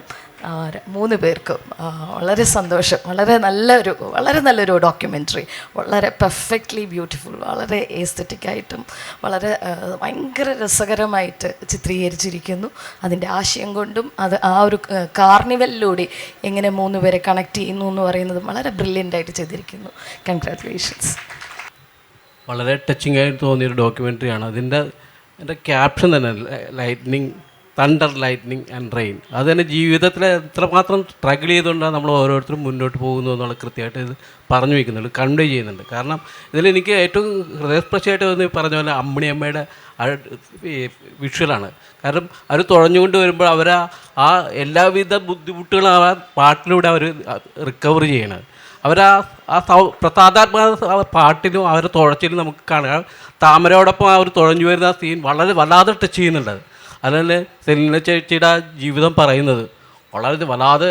നേരത്തെ ഈ അയ്യനത്തിൻ്റെ നോവലുണ്ട് ഇരുകാരികളുടെ തൊഴുത്ത് എന്ന് പറഞ്ഞാൽ. കാരണം നമ്മളെല്ലാവരും ഇരുകാരികളായിട്ട് നമ്മൾ ജീവിതം തീർക്കുമ്പോൾ നമ്മൾ നമ്മുടെ ചുറ്റുമുള്ള ആൾക്കാരെ നമ്മളാരും ശ്രദ്ധിക്കുന്നില്ല. നമ്മൾ തീർച്ചയായിട്ടും മറ്റുള്ളവരെ അടിച്ചമർത്തിക്കൊണ്ട് തന്നെയാണ് മുന്നോട്ട് പോകുന്നത്. പ്രത്യേകിച്ച് ഇന്നത്തെ ഈ മെയിൽ ഡൊമിനേറ്റഡ് സൊസൈറ്റി. അതിന് കൃത്യമായിട്ട് സെലീന ചേച്ചി പറയുന്നത് എൻ്റെയൊക്കെ ഏറ്റവും കൂടുതൽ പേടി ഈ നടന്നു പോകുന്ന ഇരുകാരി, പ്രത്യേകിച്ച് എൻ്റെ ഭർത്താവിനാണ് പേടി എന്ന് പറയുമ്പോൾ അവരനുഭവിച്ച് തീർത്ത ജീവിതം എത്രമാത്രം വലുതാണ്, എത്രമാത്രം തിക്തമായ ജീവിതമാണ് അവർ അനുഭവിച്ചത്. അതിൽ സീര ചേച്ചിയുടെ കഥയും വളരെ ഹാറ്റ്സ് ഓഫ്, വേറെ ഒന്നും പറയാനില്ല. അത് രാജേഷ് അത് നേരത്തെ ഹരികുമാറിൻ്റെ സിനിമ ഞങ്ങൾ കണ്ടിരുന്നു. അത് ഒരു കൊമേഴ്സ്യൽ സിനിമയാണ്, പക്ഷേ അതിൻ്റെതായിട്ടുള്ള സൗന്ദര്യാത്മകത അതിനുണ്ട്. പക്ഷേ ഇത് ജീവിതം തന്നെയാണ്, ജീവിതമാണ് പറഞ്ഞു വയ്ക്കുന്നത്. അതുകൊണ്ട് തന്നെ ഇത് വളരെയധികം മികച്ച ഒരു ഡോക്യുമെൻ്ററിയാണ്. ഇത്തരം ഒരു ഡോക്യുമെൻ്ററി പിടിച്ച രാജേഷിന് ഹാറ്റ്സ് ഓഫ്. നന്ദി. ഞാൻ രാജേശ്വരി. 1000 ശിവരാത്രി കാണുന്നതിനേക്കാൾ അരമണിക്കൂർ ഈ തണ്ടർ, ലൈറ്റ്നിങ് ആൻഡ് റെയിൻ കണ്ടപ്പോൾ മനസ്സ് അസ്വസ്ഥമാവുകയും ചെയ്തു, സന്തോഷം തോന്നുകയും ചെയ്തു. രാജേഷ് നേരത്തെ പറയുകയുണ്ടായി പുറത്തെ കൺട്രീസിലൊക്കെ പോയപ്പോൾ വൈകാരികമായിട്ടാണ് അവർ പലരും അതിനെ സമീപിച്ചതെന്ന്. ലോകത്തെ ഏതു മനുഷ്യനും ഇതിനെ വൈകാരികമായിട്ട് സമീപിക്കാതിരിക്കാനാവുക എന്നാണ് എനിക്കിപ്പോൾ തോന്നുന്നത്. ഞാൻ ഒരു പ്രാവശ്യം കണ്ടു കഴിഞ്ഞതാണ്, പക്ഷേ വീണ്ടും കാണുമ്പോൾ വീണ്ടും നമുക്കതിൻ്റെ വേദനയും സംഘർഷങ്ങളും ഇതെല്ലാം. ഇതൊരു ഡോക്യുമെൻ്ററി, ജീവിതത്തിനെ ഡോക്യുമെൻ്റ് ചെയ്തിട്ട് അതിനെ ഒരു സിനിമയിലേക്ക് എത്തിക്കുന്ന ഒരു അവസ്ഥയിലാണ് ഇതിൻ്റെ സാങ്കേതികമായിട്ടുള്ള എല്ലാ കാര്യങ്ങളും എത്തിയിരിക്കുന്നത്. പിന്നെ പ്രത്യേകം പറയാനുള്ളത് അമ്മിണി ചേച്ചി. സത്യമായിട്ട് എനിക്ക് അവരെ ചെന്ന് കാണാൻ തോന്നുകയാണ്. എന്തൊരു ധൈര്യമാണ്. നമ്മുടെ പഴയ കാലത്തിൻ്റെ ആർഷഭാരത സംസ്കാരവും ഭാരതീയ സംസ്കാരവും കേരള സംസ്കാരവും ഒക്കെ നമ്മൾ മുറവിളിച്ച് അങ്ങനെ പറഞ്ഞുകൊണ്ടിരിക്കുമ്പോൾ ഇത്തരം ജീവിതങ്ങളെ ചവിട്ടിക്കൂട്ടി ഇത് ചെയ്തിരുന്ന ജീവിതങ്ങളും ഒക്കെ ഉണ്ടായിരുന്നു എന്നുള്ളത് വിളിച്ചു പറയാൻ അവർ കാണിക്കുന്ന ആർജവം ഉണ്ടല്ലോ. ഇതൊക്കെ അതും അക്ഷരാഭ്യാസം ഇല്ലാത്തൊരു സ്ത്രീ. അവർക്ക് പലപ്പോഴും പറയാറുണ്ട് സ്ത്രീകൾ ബുദ്ധിയും ബോധവും ഇല്ലാത്തവരൊന്നും അല്ല. പണ്ട് തൊട്ടേ പറയുന്നത്, പണ്ടത്തെ വീടുകളിലെല്ലാം പറയുന്നത് ഞാൻ കേട്ടിട്ടുണ്ട്. അവർക്ക് സംസാരിക്കാൻ അവസരം ഉണ്ടായിട്ടില്ല, അവർ വാതിലിന് പുറകിലേ നിൽക്കാൻ പാടുള്ളൂ എന്നുള്ളൊരു കാലം ഉണ്ടായിരുന്നു. അപ്പോൾ ആ കാലത്തും സ്ത്രീക്ക് ബുദ്ധിയും ബോധ്യമൊക്കെ ഉണ്ടായിരുന്നു, പക്ഷെ അവരെ മുമ്പിലേക്ക് വരാൻ ആരും അനുവദിച്ചിട്ടില്ല. അപ്പോൾ അതിൻ്റെ ഒരു നേർസ്ഫുരണമാണ് ഇപ്പോൾ ഈ സ്ത്രീകളെല്ലാവരും ഇത് ചെയ്യുന്നത്. അവരെത്ര ഭംഗിയായിട്ട് എത്ര ബുദ്ധിപൂർവ്വമാണ് പക്വതയോടുകൂടിയാണ് കാര്യങ്ങൾ സംസാരിച്ചിരിക്കുന്നത്. സത്യമായിട്ടും സെലീന കടന്നു പോകുന്ന ദുരവസ്ഥകൾ, ഭാഗ്യത്തിന് വിവാഹം കഴിക്കാത്തതുകൊണ്ട് അവർ അതിൽ കൂടി കടന്നു പോയിട്ടില്ല എന്ന് നമുക്ക് വിശ്വസിക്കാം. നല്ല ജീവിതങ്ങളും ഉണ്ട്, കുടുംബജീവിതത്തിൽ തീർച്ചയായിട്ടും നല്ല ജീവിതങ്ങളുണ്ട്, ഒരിക്കലും നമ്മളതിനെ നിരാകരിക്കുകയല്ല. പക്ഷേ 75% ഇത്തരം അവസ്ഥകളിൽ കൂടി കടന്നു പോയിരിക്കുന്ന സ്ത്രീ ജീവിതങ്ങൾ തന്നെയാണ്. അവർക്ക് ദാരിദ്ര്യം കൂടി വരുമ്പോൾ അവർ വല്ലാത്തൊരവസ്ഥയിലേക്ക് വരുന്നു. അപ്പോൾ ഇതിൻ്റെ വൈകാരിക വശം മാത്രമാണ് ഞാൻ പറയാൻ ഇഷ്ടപ്പെട്ടത്. ഇത്രത്തോളം മനോഹരമായിട്ട് ഇത്രത്തോളം വേദനിപ്പിക്കുന്ന രീതിയിലൊരു ഡോക്യുമെൻ്ററി ചെയ്ത രാജേഷിനും അതിൽ സ്വന്തം ജീവിതം കാണിച്ചു തന്ന സ്ത്രീകൾക്കും അഭിനന്ദനങ്ങൾ. നന്ദി. ആദ്യമായിട്ട് രാജേഷ് സാറിനോട് തന്നെയാണ് ഭയങ്കര എന്താ പറയുക, ഭയങ്കര സ്നേഹം എന്ന് പറയാൻ പാടില്ല, അത് തെറ്റായ ഭാഷയാണ്. വല്ലാത്ത സ്നേഹം എന്ന് വേണമെങ്കിൽ പറയാൻ തോന്നുന്നു. അപ്പോൾ നമുക്ക് എങ്ങനെ സിനിമ എടുക്കും, പെൺ സിനിമകൾ പ്രതീക്ഷകൾ എന്നായിരുന്നു നമ്മുടെ ഒരു ടോപ്പിക്ക് പോലും. അപ്പോൾ സിനിമയുടെ സൗന്ദര്യം ഇതുകൂടെയാണ്, അതായത് ഇതും സിനിമയുടെ ഒരു സൗന്ദര്യമാണെന്ന് കാണുന്നു. അതുപോലെ തന്നെ ഞാൻ ആ ക്യാമറയൊക്കെ ശ്രദ്ധിക്കുമായിരുന്നു. എനിക്കത്രയും സാങ്കേതികമായിട്ട് നിങ്ങളെപ്പോലെയുള്ള പരിജ്ഞാനമൊന്നും ഇല്ല എങ്കിൽ പോലും ആ വെള്ളത്തിൻ്റെ അടിയിലുള്ള ഒരു ഷോട്ട് ഞാൻ ശ്രദ്ധിച്ചിരുന്നു. അവർ നടന്നു പോകുമ്പോൾ ഇത് ഇളകുന്നതും അതുപോലെ തന്നെ അത് എന്തൊരു ബ്യൂട്ടിഫുൾ, ഭയങ്കര നല്ല, പിന്നെയും ഭയങ്കരം. അപ്പോൾ നല്ല രസമുള്ള ഷോട്ടായിരുന്നു. അതുപോലെ തന്നെ ആ വേറൊരു സംശയമാണ്, അത് ഡിസ്കഷൻ ആയതുകൊണ്ട് സാർ അപ്പം മറുപടി പറഞ്ഞാൽ മതി. എന്തുകൊണ്ടാണ് ഈ 3 സ്ത്രീകളെയും ഈ കാർണിവലിലോട്ട് കൊണ്ടുവന്ന് ആ കാർണിവലിൽ നിന്നും സിനിമ തുടങ്ങി എൻ്റെ മനസ്സിലൊരു ഉത്തരവുണ്ട്. അപ്പോൾ അത് തന്നെയാണോ ഡയറക്ടറുടെ ഉത്തരം എന്നറിയാൻ വേണ്ടിയിട്ടാണ്. പിന്നെ നമ്മളെല്ലാവരും വനിതാ ദിനം എന്തിനാണ്, എന്തുകൊണ്ട് പുരുഷ ദിനമില്ല എന്നൊക്കെ നമ്മൾ ചോദിക്കാറുണ്ട്. എല്ലാ പുരുഷന്മാർക്കും സംശയമാണ് എന്തുകൊണ്ടാണ് പുരുഷ ദിനം ഇല്ലാത്തത് എന്ന് പറയുന്നുണ്ട്. നിങ്ങൾ ഈ 3 സ്ത്രീകളുടെയും കഥകളൊന്ന് ശ്രദ്ധിച്ചു നോക്കൂ. ഈ 3 സ്ത്രീകളുടെയും ജീവിതത്തിന് പിന്നിൽ ഒരു പുരുഷനുണ്ട്. ഈ പുരുഷന്മാർ ചവിട്ടിയരച്ച ജീവിതങ്ങളിലൂടെയാണ് ഈ 3 സ്ത്രീകളും വളരെ സംഘർഷഭരിതമായി ജീവിതം നയിച്ച് മുന്നോട്ട് വന്നത്. ഭർത്താവാകട്ടെ, അച്ഛനാകട്ടെ, അല്ലെങ്കിൽ മറ്റൊരു പുരുഷനാകട്ടെ, ഈ 3 അതായത് ഒരു സ്ത്രീ എന്തുകൊണ്ടാണ് ഇങ്ങനെയൊക്കെ, നിങ്ങൾ പറയും ഈ പെണ്ണുങ്ങൾ 4 എണ്ണം കൂടിയാൽ കെട്ടിയവനെ കുറ്റം പറയാനേ നേരമുള്ളൂ, അല്ലെങ്കിൽ ഇങ്ങനെയൊക്കെയുള്ള ഒരു സമൂഹത്തിലാണ് നമ്മൾ ജീവിക്കണേ. കെട്ടിയവന്മാരെ കുറ്റം പറയുക, അല്ലെങ്കിൽ ഫെമിനിസ്റ്റുകളെന്നും പറഞ്ഞുകൊണ്ട് രാവിലെ സാരി ഉടുത്ത് വലിയ വട്ടക്കണ്ണാടിയും വെച്ചുകൊണ്ട് അങ്ങോട്ട് ഇറങ്ങും എന്നൊക്കെ പറഞ്ഞുകൊണ്ടുള്ള നമ്മൾ വർത്തമാനങ്ങൾ ധാരാളം കേൾക്കേണ്ടത്. ഇതൊക്കെ ഒരു കോമൺ മാൻ്റെ ലാംഗ്വേജാണ്. പക്ഷെ ഞാൻ ആലോചിക്കുകയാണ്, ഈ ഒരു കഥകളല്ല, അനേകം കഥകളാണ് സമൂഹത്തിന് ഇത്തരത്തിൽ പറയാനുള്ളത്. ഇത്തരത്തിലുള്ള സ്ത്രീകളുടെ ഏതൊരു സ്ത്രീയുടെ ഇത്തരത്തിലുള്ള ഒരു സംഘർഷത്തിൻ്റെ പുറകിലും ഇത്തരത്തിലുള്ള ഒരു നനഞ്ഞ കഥയുണ്ടാവും, അതിൻ്റെ കണ്ണീരിൻ്റെ ഉപ്പുണ്ടാവും. അപ്പോൾ ഈ 3 സ്ത്രീകളുടെയും ജീവിതം നമ്മളിപ്പോൾ നേരിട്ട് കണ്ടത് ഒരു സിനിമയല്ല, ഇത് ജീവിതമാണ്. ഈ ജീവിതത്തിലെല്ലാം നമ്മൾ കണ്ടത് ഇത്തരത്തിൽ ഒരു പുരുഷൻ എപ്രകാരമാണ് ഒരു സ്ത്രീയുടെ ജീവിതം, അതായത് അത് കത്തിപ്പടർത്തുവാണോ അല്ലെങ്കിൽ അത് പൊട്ടിത്തെറിപ്പിക്കുകയാണോ എന്നുള്ളത്. അതുകൊണ്ട് തന്നെ ഈ സിനിമ കത്തിപ്പടരുകയും പൊട്ടിത്തെറിക്കുകയും ചെയ്യുന്നുണ്ട് എന്നാണ് എനിക്ക് തോന്നിയിട്ടുള്ളത്. അതുകൊണ്ട് ഈ സിനിമയുടെ പേര് തുടങ്ങി എന്താ പറയുക, എനിക്ക് സത്യം പറഞ്ഞാൽ സീന ചേച്ചി എനിക്ക് കെട്ടിപ്പിടിച്ചൊരു ഉമ്മ തരാൻ തോന്നിപ്പോയി. അത് ഞാൻ പോകുന്നതിന് മുമ്പ് തരും, കാരണം ഉമ്മ എനിക്ക് വീക്ക്നെസ്സാണ്. സാറ് പറഞ്ഞ പോലെ ഈ വികാരങ്ങളെ പിടിച്ചു വെക്കുന്ന ഒരു സ്ത്രീ അല്ല ഞാൻ വികാരങ്ങളെ വിദേശീയരെന്ന് പറഞ്ഞ് ഇവിടെ ആരും ഉമ്മ ചോദിക്കല്ലേ, വളരെയധികം തുറന്ന് സംസാരിച്ചുകൊണ്ടും ഇത് അങ്ങനെ തന്നെ പ്രകടിപ്പിക്കേണ്ടതായിട്ടുണ്ട് എന്ന് തന്നെയാണ് എൻ്റെ പക്ഷം. എന്തിനാണ് ഇതെല്ലാം പിടിച്ചു വെക്കുന്നത്? നമുക്ക് പ്രകടിപ്പിക്കാനുള്ളതാണല്ലോ. ദൈവം നമ്മളെ സൃഷ്ടിച്ചു എന്ന് പറയുന്നുണ്ടെങ്കിൽ ദൈവം നമ്മളെ വികാരങ്ങളടക്കമാണ് ഇവിടെ സൃഷ്ടിച്ചിരിക്കുന്നത്. പിന്നെ ഈ വികാരങ്ങളെ മൂടി വെച്ചിരിക്കുന്നത് എന്തിനാണ്? അപ്പോൾ അതുകൊണ്ട് തന്നെ സീന ചേച്ചി എനിക്ക് സത്യം എൻ്റെ കണ്ണ് വല്ലാണ്ട് നിറഞ്ഞുപോയി. ചിലപ്പോൾ എനിക്ക് ഇപ്പോൾ രണ്ടുപേരുടെ കാര്യമാണ് പറഞ്ഞത്, പക്ഷെ ചേച്ചി പറഞ്ഞൊരു കാര്യമുണ്ട്. അതായത് എൻ്റെ അച്ഛൻ എൻ്റെ അമ്മോട് ചെയ്ത കാര്യങ്ങൾ എനിക്ക് പുറത്തു പറയാൻ പോലും പറ്റില്ല എന്ന് ഞാൻ ആലോചിച്ചത്. അത് കണ്ടു നിന്ന ആ ഒരു കുട്ടിയാണ് എൻ്റെ മനസ്സിൽ വന്നത്. ആ കുട്ടി അത് കണ്ടു നിന്നപ്പോൾ ആ കൊച്ചിൻ്റെ മനസ്സ് എത്ര നൊന്ത് കാണും അല്ലേ, സ്വന്തം അമ്മേനെ ഇങ്ങനെ ഇട്ട് ഇതാക്കുമ്പോൾ. അത് പറഞ്ഞപ്പോൾ എനിക്ക് മറ്റാര് പറഞ്ഞതിലും കൂടുതൽ എനിക്ക് സീന ചേച്ചിയുടെ ആ വാക്കുകളിൽ ഞാനൊരു കൊച്ചിനെ കണ്ടു. ആ കൊച്ച് അടക്കി പിടിച്ച് കരയുന്നതൊക്കെ ഞാൻ അവിടെ ഇരുന്ന് എനിക്ക് ആ ഒരു അരമണിക്കൂർ എൻ്റെ ഉള്ളിലിരുന്ന് ഈ കൊച്ചാണ് ഇരുന്ന് തേങ്ങണത്. കാരണം എൻ്റെ വിഷയം ചൈൽഡ് സൈക്കോളജിയാണ്, ഞാൻ ഡോക്ടറേറ്റ് ചെയ്തത്. ഞാൻ ഓരോ ആളുകൾ സംസാരിക്കുമ്പോഴും ഞാനൊരു കുട്ടിയുടെ ആംഗിളിൽ കൂടിയാണ് അത് നോക്കി കാണുന്നത്. അപ്പോൾ എനിക്ക് വല്ലാണ്ട് നൊന്തു. ഒരു ഇന്ത്യൻ വുമൺ ഫുട്ബോളാണെന്ന് പറയുമ്പോൾ പലരും അതിശയത്തോടെ ചോദിക്കും, വുമൺ ഫുട്ബോൾ, പെണ്ണുങ്ങൾ ഫുട്ബോൾ കളിക്കും? അതെങ്ങനെ സ്ത്രീകൾ ഫുട്ബോൾ കളിക്കണേ? അതുപോലെ തന്നെ സെലീന ചേച്ചി പറഞ്ഞ എൻ്റെ നടു ചവിട്ടി ഒടിച്ചു, എൻ്റെ കൈ തിരിഞ്ഞു പോയി എന്നൊക്കെ പറഞ്ഞപ്പോൾ ഞാൻ ആലോചിക്കും, എൻ്റെ ദൈവമേ, ഈ പുരുഷന്മാർ എന്താണ് ചിരിച്ചുകൊണ്ടാണ് ചേച്ചി അത് പറയുന്നത്. അപ്പം ഞാൻ ആലോചിക്കുക, എൻ്റെ ദൈവമേ, എന്തിനാണ് ഇങ്ങനെ ചെയ്യുന്നത്? സ്ത്രീ ഒരു പുരുഷൻ്റെ അല്ലെങ്കിൽ ഈ നമ്മൾ അവരുടെ പ്രതിഷേധങ്ങൾ തീർക്കാനുള്ള വെറും ഒരു ആയുധമായിട്ട് സ്ത്രീ മാറുന്ന അവസ്ഥയിൽ നിന്നും എന്നാണ് സ്ത്രീക്കൊരു മോചനം ലഭിക്കുന്നത്? ഇങ്ങനെയൊക്കെ നമ്മൾ പറയുന്നുണ്ടെങ്കിലും നമ്മൾ വീട്ടിൽ ചെല്ലുമ്പോൾ നമ്മളുടെ അവസ്ഥയും ഈ മൈക്കിന് മുന്നിൽ നിൽക്കുന്ന സ്ത്രീയുടെയിൽ നിന്നും വളരെ വ്യത്യസ്തമായ അവസ്ഥയാണെന്ന് ഞാനും നാണമില്ലാതെ പറയുകയാണ്. കാരണം എനിക്കറിയാം, എന്ന് പറഞ്ഞാൽ എന്നെ അടിക്കും തൊഴിക്കുന്നതല്ല, പക്ഷേ അവിടെയും ഭരിക്കപ്പെടുന്നതാണ് ഭാര്യ എന്ന ഒരു അലിഖിത നിയമം അവിടെ എഴുതി വെച്ചിട്ടുണ്ട്. സിനിമയിൽ അത്തരത്തിലുള്ള സ്ഥിതികൾ മാറണം. ഇത്തരത്തിലുള്ള മനുഷ്യജീവിതങ്ങളെ തുറന്നു കാണിക്കുന്ന, ഇത്തരത്തിലുള്ള മനുഷ്യർ ജീവിച്ചിരിക്കുന്നുണ്ടെന്നുള്ള ഇത്തരത്തിലുള്ള തോന്നലുകൾ ഉണ്ടാക്കുന്ന, ഹൃദയസ്പർശിയായ അല്ലെങ്കിൽ പെൺജീവിതങ്ങളെ അവതരിപ്പിക്കുന്ന പോരാട്ട വീര്യങ്ങളുള്ള ഇത്തരത്തിലുള്ള പോരാട്ട വീര്യങ്ങളാണ് നമുക്ക് കണ്ട്. പെണ്ണെന്ന് പറഞ്ഞാൽ സെക്സ് മാത്രമാണെന്ന് പറയുന്ന സിനിമയിൽ നിന്നും മാറി പെൺജീവിതങ്ങൾ കൂടിയാണ് സിനിമ എന്ന് തുറന്നു കാണിക്കുന്ന ധാരാളം സിനിമകൾ ഇനിയും വരട്ടെ. രാജേഷ് സാറിന് ഹൃദയത്തിൽ നിന്നും തീർച്ചയായിട്ടും ഒരു ബിഗ് സല്യൂട്ട് ഞാൻ പറയുകയാണ്, ഞാൻ നമിക്കുകയാണ്.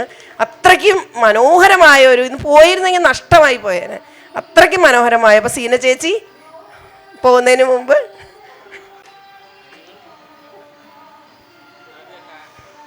திரு ராஜேஷ் ஜேம்ஸ், மனம் நிறைந்த வாழ்த்துக்கள்.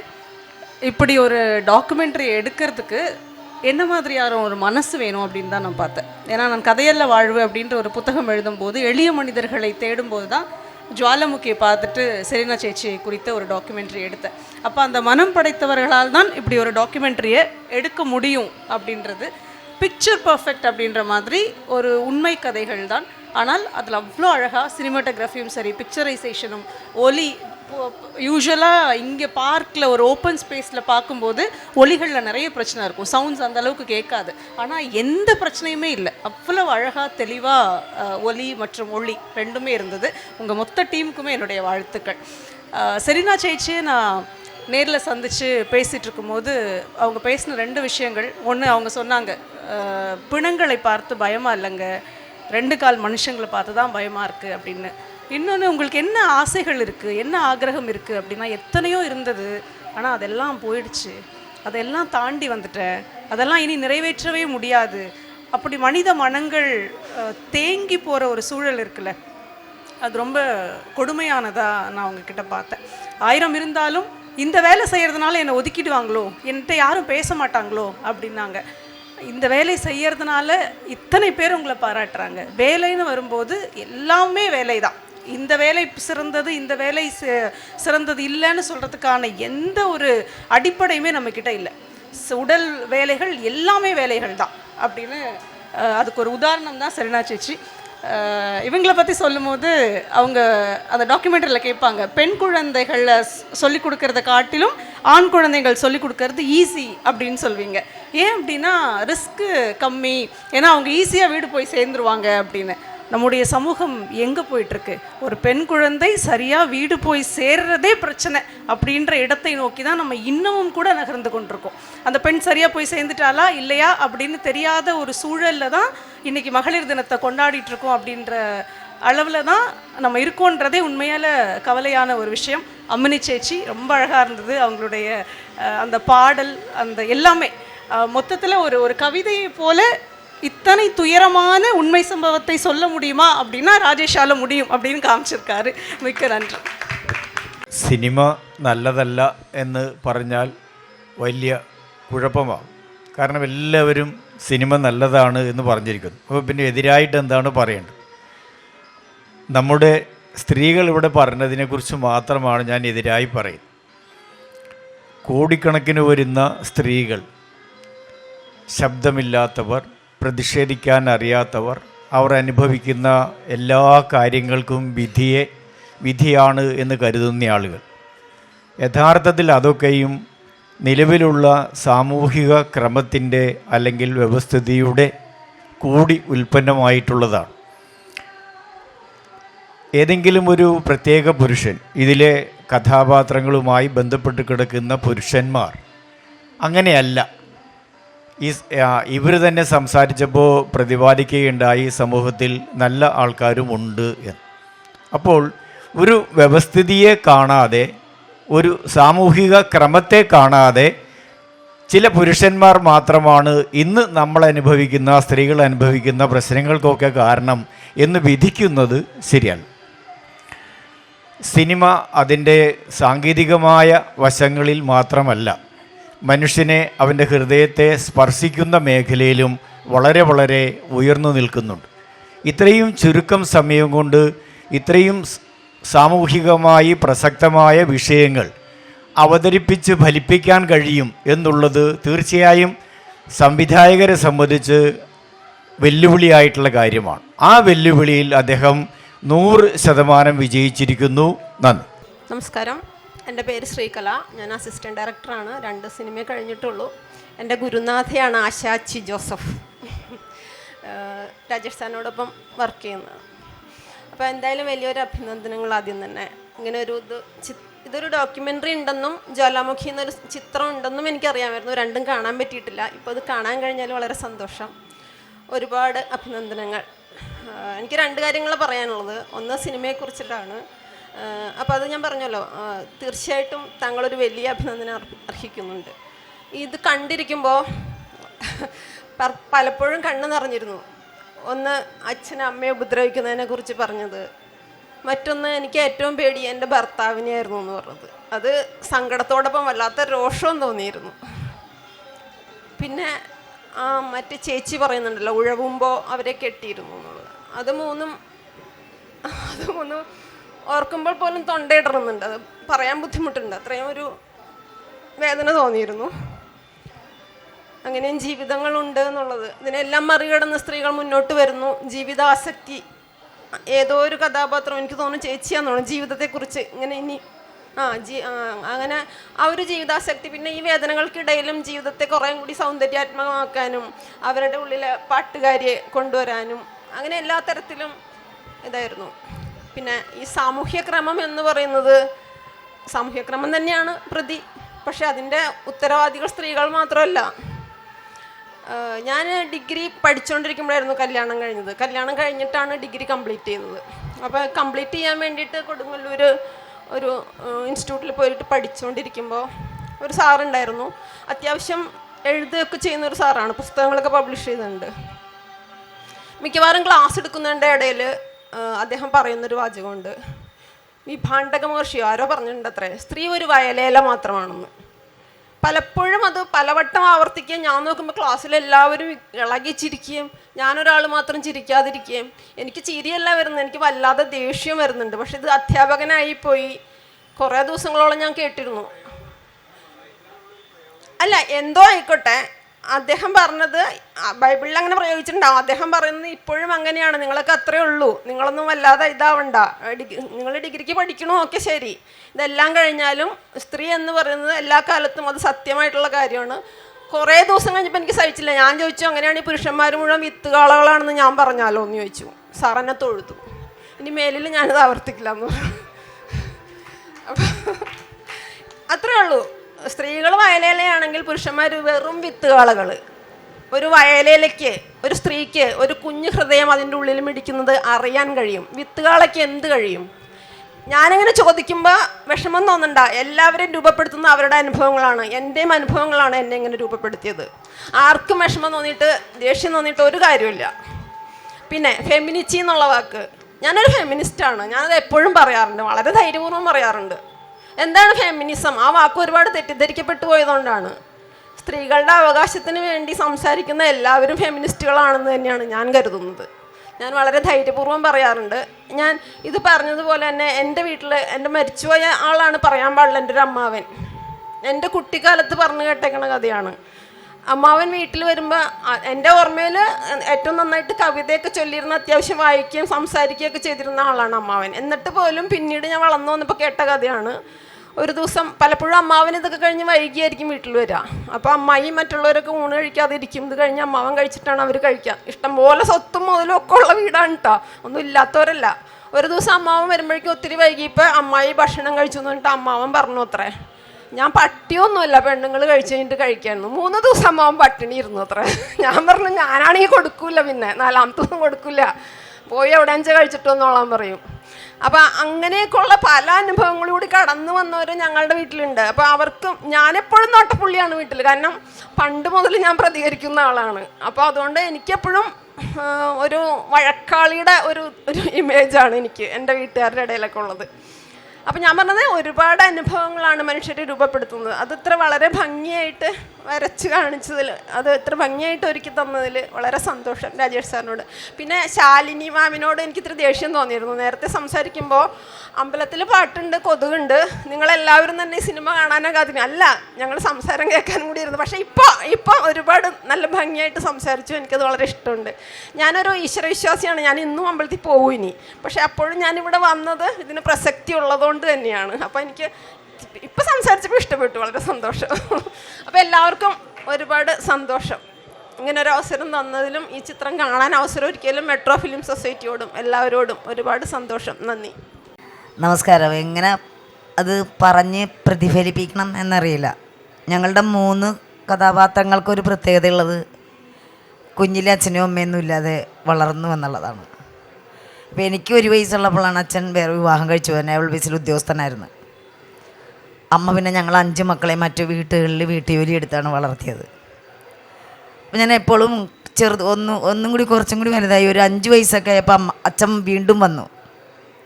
വലത്തെ കയ്യിൽ ഒരു ഭാര്യയുണ്ട്. അപ്പം അച്ഛൻ വന്ന് കയറി, അമ്മ വേഗം അടിച്ച് പായൊക്കെ ഇട്ട് കൊടുത്തു, ചോറൊക്കെ കൊടുത്തു, വിളക്കൊക്കെ കത്തിച്ച് അപ്പുറത്ത് വെച്ചിട്ട് ഇപ്പുറത്ത് അമ്മ എന്നെ കെട്ടിപ്പിടിച്ചിട്ട് കിടന്നിട്ട് എൻ്റെ ചൂട് കണ്ണീരെൻ്റെ കവളത്ത് വീണത് ഞാൻ ഈ പ്രായത്തിൽ ഓർക്കുന്നുണ്ട്. അതൊക്കെ ഒരു മനുഷ്യന് ശരിക്കും സഹിക്കാൻ പറ്റാത്തതിൻ്റെ അപ്പുറമാണ്. സത്യത്തിൽ ഞാനാണ് അമ്മയുടെ സ്ഥാനത്തെങ്കിൽ ഇപ്പോൾ ഞാൻ ഓർക്കണേണ്, ഞങ്ങളെ വാക്കത്തേക്ക് വെട്ടിക്കൊന്നിട്ടുണ്ടാവും. ഒരു സ്ത്രീ ഒരു പുരുഷനും ശരിക്കും എല്ലാം ചിലപ്പോൾ സഹിക്കും, അവരുടെ തല്ലുകൊള്ളാം, പട്ടിണി കിടക്കാം, കൊച്ചുങ്ങളെ വളർത്താം. പക്ഷേ വേറൊരു സ്ത്രീയായിട്ടുള്ളൊരു ബന്ധം ഒരു സ്ത്രീയും സഹിക്കില്ല, ഒരു പുരുഷനും അങ്ങനെ സഹിക്കില്ല. അപ്പം അതൊക്കെ കണ്ടു വളർന്നതിൻ്റെ ഒരു സാഹചര്യം എനിക്ക് എൻ്റെ കുടുംബത്തിൽ ഉണ്ടായിട്ടുണ്ട്. അതോടൊപ്പം തന്നെ ഈ പട്ടിണി, അതായത് വിശന്നിട്ട് ഫുട്ബോൾ കളിച്ചു തുടങ്ങിയതാണ്. ഭയങ്കര വിശപ്പായിരുന്നു. വിശക്കുമ്പോൾ ഓടിപ്പോയി പറമ്പിൽ പോയി കളിക്കും, അപ്പോൾ വിശപ്പറിയില്ല. അമ്മ വന്നത് അത്രയും രാത്രിയാണ് പണി കഴിഞ്ഞിട്ട്. അപ്പോൾ ഇതൊക്കെ അനുഭവിച്ച് വളർന്ന ഒരു കഥയല്ല, അത് ജീവിതമാണ്. അതൊന്ന് മറ്റുള്ളവരുടെ മുമ്പിൽ എത്തിക്കാൻ സാറ് കാണിച്ച ആത്മാർത്ഥത എന്ന് പറയുന്നത് ചില ടേക്കുകളൊക്കെ എടുത്ത് കഴിഞ്ഞിട്ടുണ്ടെങ്കിൽ സാർ അതവിടെ നിർത്തില്ല. അതിൻ്റെ പരിപൂർണത എന്ന് പറഞ്ഞാൽ ഒരു ക്ലാരിറ്റിക്ക് വേണ്ടി അദ്ദേഹം അത് വീണ്ടും വീണ്ടും വീണ്ടും വീണ്ടും ഞാൻ ഓർക്കും, എന്ത് കഷ്ടമാണെന്ന് ഞാൻ ഓർത്തിട്ടുണ്ട്. അത്രയും ബുദ്ധിമുട്ടിയിട്ടുണ്ട്, അത്രയും കഷ്ടപ്പെട്ടിട്ടുണ്ട്. സാറിന് ആ ഒരു ക്ലാരിറ്റി കിട്ടിയത് സത്യം പറഞ്ഞാൽ അദ്ദേഹത്തിൻ്റെ കഷ്ടപ്പാടാണ്. നമിക്കുന്നു സാറേ, ഞങ്ങളെല്ലാവർക്കും വേണ്ടി ഞങ്ങളെ സ്വീകരിച്ചതിന് നന്ദി. ഇത്രേ പറയാനുള്ളൂ. നന്ദി പറയാണ്. എനിക്കൊന്നും പറയാനില്ല.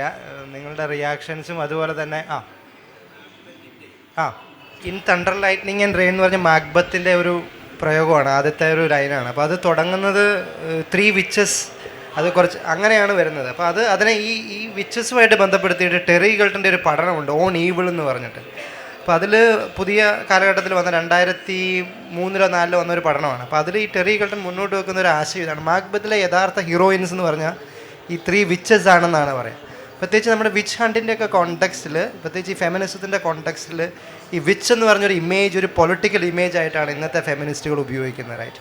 പെട്രിയാർക്കിയെ കൗണ്ടർ ചെയ്യുന്ന. അപ്പോൾ ആ ഒരു രീതിയിൽ ഒരു മോഡേൺ ഡേ വിച്ചസ് എന്ന രീതിയിലാണ് ഞാൻ ഇവരെ കൺസീവ് ചെയ്യുന്നത്. അത് വളരെ സട്ടിലായിട്ടുള്ളൊരു സബ് ടെക്സ്റ്റാണ്. അപ്പോൾ അത് ഈ ഫെമിനിസത്തിൻ്റെ ഭാഗമായിട്ട് അങ്ങനെ ചെയ്തതാണ്. അതാണ്. പിന്നെ അത് മാത്രമല്ല, നമ്മുടെ ഒരു കോൺസെപ്റ്റ് അനുസരിച്ച് ഇന്ത്യൻ ഫിലോസഫിയിൽ എലമെൻ്റൽ വുമൺ എന്ന് പറയുന്ന ഈ അങ്ങനെ ഒരു നോഷൻ കൂടെ ഉണ്ടല്ലോ, റൈറ്റ്? പഞ്ചഭൂതങ്ങൾ, അത് അത്തരമൊരു റീഡിങ്സും വന്നിട്ടുണ്ട്. അപ്പോൾ അത് ഷേക്സ്പിയർ അത് ആ രീതിയിൽ പറഞ്ഞാണ്. അപ്പോൾ അത് കുറച്ചും കൂടെ ലിറ്റററി ആസ്പെക്റ്റാണ്. അത് കുറച്ചും കൂടെ ഈ സിനിമയെ റിസർച്ച് ചെയ്യുന്ന ആളുകളും പഠിക്കുന്ന ആളുകളിലേക്കും പോകട്ടെ എന്ന് കരുതിയാണ്. ഒപ്പം തന്നെ ഈ കൊച്ചിയിൽ എന്തുകൊണ്ടാണെന്ന് വെച്ചിട്ടുണ്ടെങ്കിൽ, കൊച്ചി എന്ന് പറഞ്ഞിട്ടുണ്ടെങ്കിൽ ഒരു കീഴടക്കപ്പെട്ട ഒരു സ്ഥലമാണ്. 500-600 വർഷങ്ങളോളം വിദേശികരുടെ അല്ലെങ്കിൽ കൊളോണിയൽ ഇതിൻ്റെ കീഴിൽപ്പെട്ടിട്ടുള്ളൊരു ഭൂപ്രദേശമാണ്.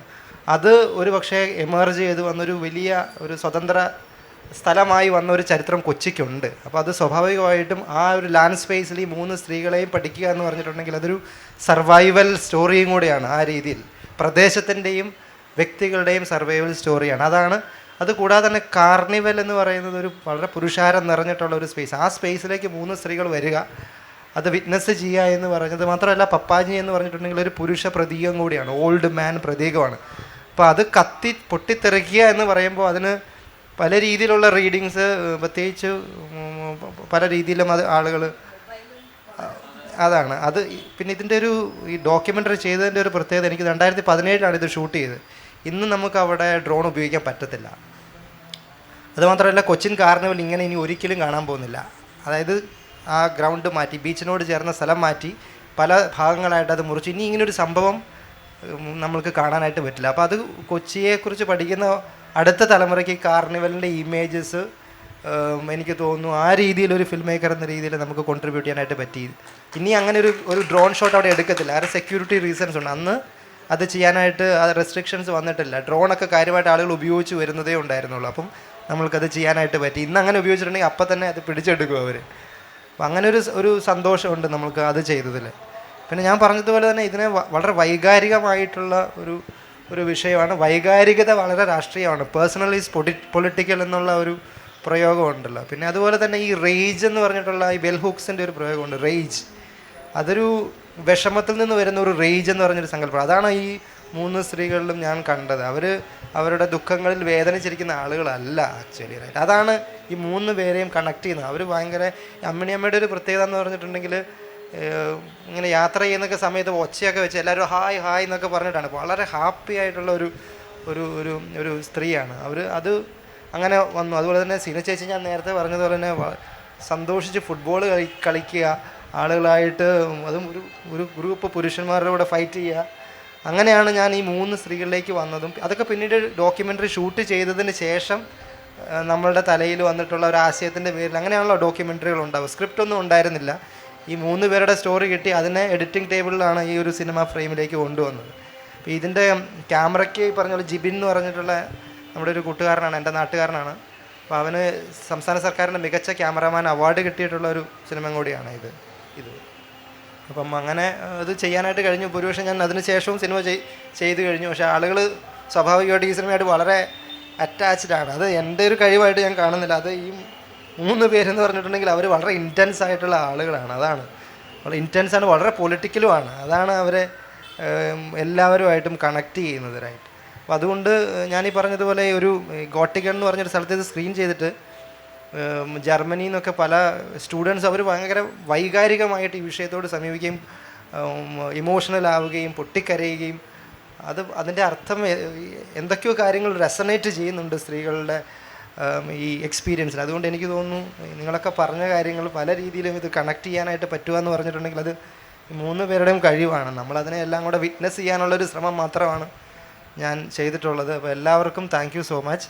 2017 നടത്തിയൊരു ശ്രമമാണ്. അത് ഇന്നും റെലവൻ്റ് ആയിരിക്കുന്നു എന്ന് പറയുന്നത് എന്നെ സംബന്ധിച്ചിടത്തോളം ഈ തൊഴിൽ ചെയ്യാനായിട്ട് എൻ്റെ ഒരു പാഷൻ മുന്നോട്ട് കൊണ്ടുപോകാനായിട്ട് എനിക്കൊരു പ്രചോദനമാണെന്നാണ് എനിക്ക് തോന്നുന്നത്. Thank you. അപ്പോൾ എല്ലാവർക്കും നന്ദി പറയുന്നു. രാജേഷ് 3 പേർക്കും. രാജേഷിൻ്റെ അടുത്തൊരു ഡോക്യുമെൻ്ററി ഉണ്ട്, അത് ഞാൻ കണ്ടിട്ടുണ്ട്. അത് ഇതുപോലെ വൈകാരിക തലമൊന്നുമില്ല, എങ്കിലും ഈ കൊച്ചിയുടെ ഒരു പ്രത്യേക ചരിത്രമാണ് അതിൽ വന്നേക്കണത്. അതിപ്പോൾ ഗ്രീസിലെ ഏതോ ഫെസ്റ്റിവലിൽ സെലക്ട് ചെയ്തിട്ടുണ്ട്. നമ്മൾക്ക് ഒരു ദിവസം അത് പ്രദർശിപ്പിക്കാവുന്നതാണ്. അപ്പോൾ സീന ചേച്ചി, എല്ലാവർക്കും നന്ദി. ഇത് ഇത്രയും നേരം ശ്രമിച്ച എല്ലാ ആസ്വാദകർക്കും, ഇതിന് അഭിപ്രായം പറഞ്ഞ എല്ലാവർക്കും. ഏതായാലും ഈ നമ്മുടെ അന്താരാഷ്ട്ര വനിതാ ദിനം അതിൻ്റെ പൂർണ്ണമായ അർത്ഥത്തിൽ നമ്മൾ ചെയ്തു വന്ന ഒരു സംതൃപ്തി ഉണ്ട്. എല്ലാവർക്കും നന്ദി, നമസ്കാരം. നമ്മുടെ പരിപാടി ഇത് അവസാനിക്കും.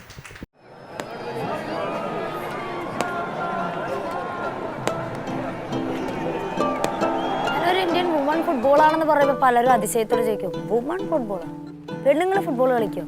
അതെങ്ങനെ സ്ത്രീകൾ ഫുട്ബോൾ കളിക്കണേ? ചെറുപ്പത്തിലെ അച്ഛനും അമ്മയും മരിച്ചത് കൊണ്ടാണ് പള്ളിക്കൂടത്തിൽ പോകാൻ പറ്റാതെ വന്നത്. ഇന്നത്തെ ഒരു അവസരമായിരുന്നെങ്കിലുണ്ടല്ലോ എല്ലാത്തിനും ഞാൻ എറിഞ്ഞു ദൂരെ കളഞ്ഞേ.